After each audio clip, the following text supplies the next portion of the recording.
大富豪夜總會曾經見證過香港嘅繁榮同絢爛，並成為舞照跳嘅象徵。當80年代香港前途未明，鄧小平以馬照跑，舞照跳稱諾未來50年不變，大富豪成為港式夜生活嘅指標。80年代日本經濟嘅崛起，令日本式夜總會喺香港變得好受歡迎。呢啲夜總會由媽咪領導，帶領住年輕靚嘅舞小姐陪伴客人跳舞猜枚，部分仲會陪客人出街。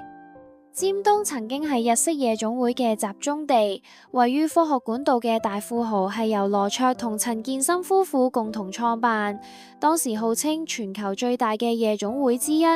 全盛時期，大富豪夜總會光內部裝修就花費咗9000幾萬，總共聘用咗1000幾名員工，裝潢華麗，中央設有大舞池，仲放置咗一輛仿勞斯萊斯嘅古董轎車。